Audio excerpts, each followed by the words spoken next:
राधे राधे। कैसे हैं आप लोग? ईश्वर कृपा से आप सब अच्छे होंगे। ईश्वर सब पर कृपा बनाए रखे, सबका कल्याण करें। आज हम बताने जा रहे हैं श्रीमद् भागवत कथा का 10वां अध्याय। और अध्याय का शीर्षक है श्री कृष्ण का द्वारका गमन।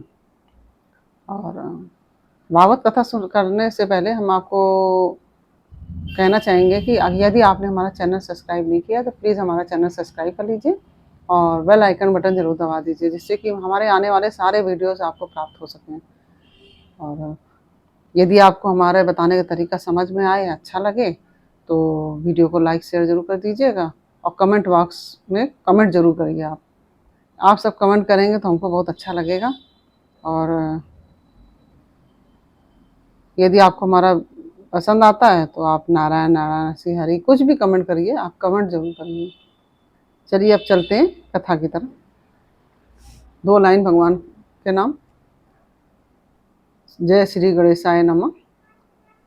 श्रीमन्नारायणे नारायणे हरि हरि, श्रीमन्नारायणे नारायणे हरि हरि। तेरी लीला सबसे न्यारी न्यारी, हरि हरि, श्रीमन्नारायणे नारायणे हरि हरि। तेरी लीला सबसे प्यारी प्यारी, हरि हरि, श्रीमन्नारायणे नारायणे हरि हरि। बोलो कृष्ण कन्हैया लाल की जय। बोलो राधे कृष्ण भगवान की जय। बोलो लक्ष्मी नारायण भगवान की जय। बोलो गौरी शंकर की जय। बोलो सभी देवी देवताओं की जय। अब हम चलते हैं कथा की तरफ।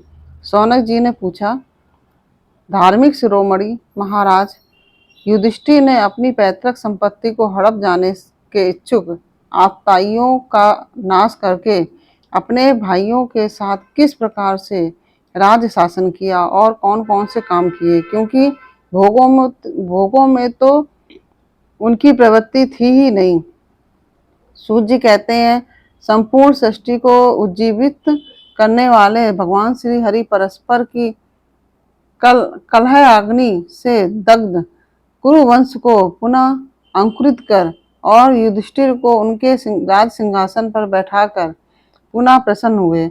भीष्म पितामह और भगवान श्री कृष्ण के उपदेशों के श्रवण से उनके अंतःकरण में विज्ञान का उदय हुआ और भ्रांति मिट गई। भगवान के आश्रय में रहकर वे समुद्र पर्यंत सारी पृथ्वी का इंद्र के समान शासन करने लगे। भीमसेन आदि उनके भाई पूर्ण रूप से उनकी आज्ञाओं का पालन करते थे। युधिष्ठिर के राज्य में आवश्यकता अनुसार यथेष्ट वर्षा होती थी। पृथ्वी में समस्त अभीष्ट वस्तुएं पैदा होती थी। बड़े बड़े थनों वाली बहुत सी गायें प्रसन्न रहकर गौशालाओं को दूध से सींचती रहती थी। नदियां, समुद्र, पृथ्वी, वनस्पति, लताएं और औषधियां प्रत्येक ऋतु में यथेष्ट रूप से अपनी अपनी वस्तुएं राजाओं को देती थी।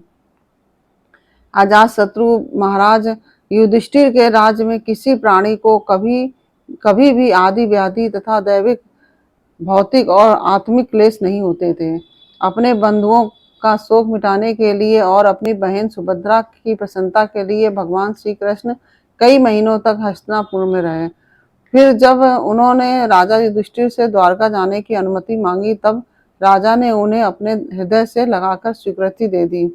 भगवान उनको प्रणाम करके रथ पर सवार हुए। कुछ लोगों जो समान उम्र के लोग थे उन्हें उनका आलिंगन किया और कुछ छोटी उम्र वालों ने प्रणाम किया। कुछ उस समय सुभद्रा, द्रौपदी, कुंती, उत्तरा, गांधारी, धृतराष्ट्र, युयुत्सु, कृपाचार्य, नकुल, सहदेव, भीमसेन, धौम्य और सत्यवती आदि सब मूर्छित से हो गए। वे संग पाणी श्री कृष्ण का विरह नहीं सह सके।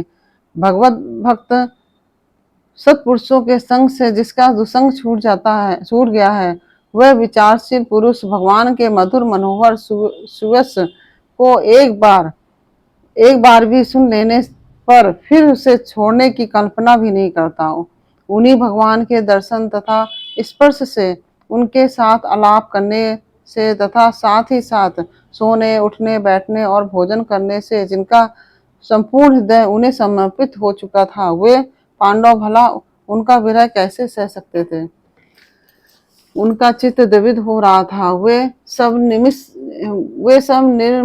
निर्विशेष नेत्रों से भगवान को देखते हुए स्नेह बंधन से बंध कर जहां तहां दौड़ रहे थे। भगवान श्री कृष्ण के घर से चलते समय उनके बंधुओं की स्त्रियों के नेत्र उत्कंठावश उमड़ते हुए आंसुओं से भर आए, परंतु इस भय से कि कहीं यात्रा के समय अपशगुन न हो जाए, उन्होंने बड़ी कठिनाइयों से उन्हें रोक लिया। भगवान के प्रस्थान के समय मृदंग, शंख, भेरी, ढोल, वीणा, नरसिंगे, धुंधरी, नगारे, घंटे और दुंदुभिया आदि बाजे बजने लगे। भगवान के दर्शन की लालसा से कुरुवंश की स्त्रियां अटारियों पर चढ़ गईं और प्रेम, लज्जा और मुस्कान से युक्त चितवन से भगवान को देखती हुई उन पर पुष्पों की वर्षा करने लगी। उस समय भगवान के प्रिय सखा घुंघरालों बालों वाले अर्जुन ने अपने प्रियतम श्री कृष्ण का वह श्वेत छत्र, जिसमें मोतियों की झालर लटक रही थी और जिसका झंडा रत्नों से बना हुआ था, अपने हाथ में ले लिया। उद्धव और सात्यकी बड़े विचित्र चंवर डुलाने लगे। मार्ग में भगवान श्री कृष्ण पर चारों ओर से पुष्प वर्षा हो रही थी। बड़ी ही मधुर झांकी थी। जहां तहां ब्राह्मणों के दिए हुए सत्य आशीर्वाद सुनाई पड़ रहे थे। वे सगुण भगवान के तो अनुरूप ही थे, क्योंकि उनमें सब कुछ है, परंतु निर्गुण के अनुरूप नहीं थे, क्योंकि उनमें कोई प्राकृत गुण नहीं है। हस्तिनापुर की कुलीन रमणियां, जिनका चित्त भगवान श्री कृष्ण में रम गया था, आपस में ऐसी बातें कर रही थी कि जो सबके कान और मन को आकृष्ट कर रही थी। वे आपस में कह रही थी, सखियों, ये वो ही सनातन परम पुरुष हैं जो प्रलय के समय भी अपने अद्वितीय निर्विशेष स्वरूप में स्थित रहते हैं। उस समय सृष्टि के मूल में ये तीनों गुण भी नहीं रहते। जगदात्मा ईश्वर में जीव भी लीन हो जाते हैं और महत्व आदि समस्त शक्तियां अपने कारण अव्यक्त में सो जाती हैं। उन्होंने ही फिर अपने नाम रूप रहित स्वरूप में नाम रूप के निर्वाण की इच्छा की तथा अपनी काल शक्ति से प्रेरित प्रकृति का, जो कि उनके अंशभूत जीवों को मोहित कर लेती हैं और सृष्टि की रचना में प्रवृत्त हो रहती हैं, अनुसरण किया और व्यवहार के लिए वेदादि शास्त्रों की रचना की। इस जगत में जिसके स्वरूप का साक्षात्कार जितेंद्रिय योगी अपने प्राणों को वश में करके भक्ति से प्रफुल्लित निर्मल हृदय में किया करते हैं, ये श्री कृष्ण वही साक्षात परब्रह्म है। वास्तव में इन्हीं की भक्ति से अंतःकरण की पूर्ण शुद्धि हो सकती है, योग आदि के द्वारा नहीं। सखी, वास्तव में ये वही है जिनकी सुंदर लीलाओं का गायन वेदों में और दूसरे गोपनीय शास्त्रों में व्यास आदि रहस्यवादी ऋषियों ने किया है, जो एक अद्वितीय ईश्वर हैं और अपनी लीलाओं से जगत की सृष्टि, पालन और संहार करते हैं, परंतु उनमें आसक्त नहीं होते। जब तामसी बुद्धि वाले राजा अधर्म से अपना पेट पालने लगते हैं, तब यही सत्य गुण को स्वीकार कर ऐश्वर्य, सत्य, वित्त, दया और यश प्रकट करते हैं और संसार के कल्याण के लिए युग युग में अनेकों अवतार धारण करते हैं। अहो, यह यदुवंश परम प्रशंसनीय है, क्योंकि लक्ष्मीपति पुरुषोत्तम श्री कृष्ण ने जन्म ग्रहण करके इस वंश को सम्मानित किया है। वह पवित्र मधुबन ब्रजमंडल भी अत्यंत धन्य है, जिसे उन्होंने अपने शैशव और किशोरावस्था में घूम फिर कर सुशोभित किया है। बड़े हर्ष की बात है कि द्वारका ने स्वर्ग के यश का तिरस्कार करके पृथ्वी के पवित्र यश को तो बढ़ाया है। क्यों ना हो, वहां की प्रजा अपने स्वामी भगवान श्री कृष्ण को जो बड़े प्रेम से मंद मंद मुस्कुराते हुए उन्हें कृपा दृष्टि से देखते हैं, निरंतर निहारती रहती हैं।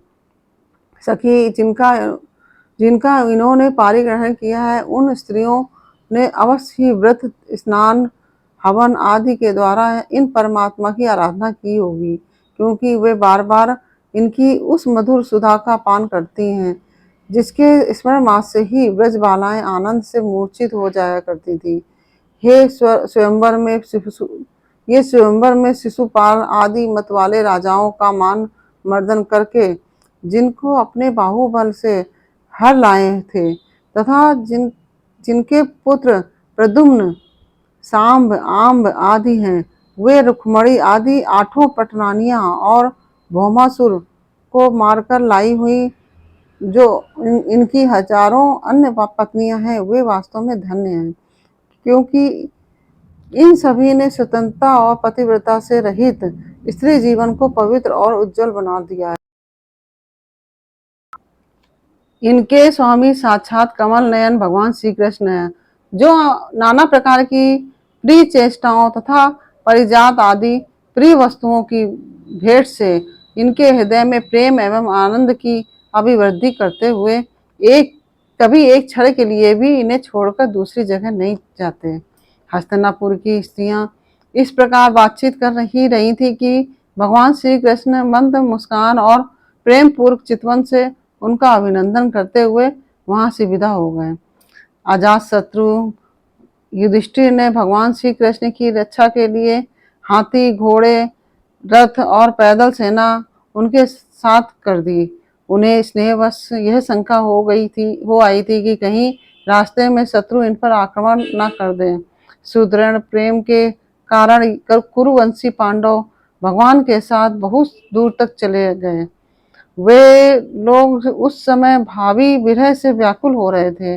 भगवान श्री कृष्ण ने उन्हें बहुत आग्रह करके विदा किया और सात्यकी, उद्धव आदि प्रेमी मित्रों के साथ द्वारका की यात्रा की। सौनक जी, वे कुरुजांगल, पांचाल, सूरसेन, यमुना के तटवर्ती प्रदेश, ब्रह्मावर्त, कुरुक्षेत्र, मत्स्य, सारस्वत और मुरुधन्व देश को पार करके सौवीर और आभीर देश के पश्चिम अनर्त देश में आए। उस समय अधिक चलने के कारण भगवान के रथ के घोड़े कुछ थक से गए थे। मार्ग में स्थान स्थान पर लोग उपहार आदि के द्वारा भगवान का सम्मान करते। सायंकाल होने पर वे रथ से भूमि पर उतर आते और जलाशय पर जाकर संध्या वंदन करते। यह उनकी दिनचर्या थी। इसी के साथ ही 10वां अध्याय पूर्ण हुआ और 11वां अध्याय हम अगले वीडियो में बताएंगे आपको। और ओम नमो भगवते वासुदेवाय। ओम नमो भगवते वासुदेवाय। ओम नमो भगवते वासुदेवाय। ओम नमो भगवते वासुदेवाय। राधे राधे।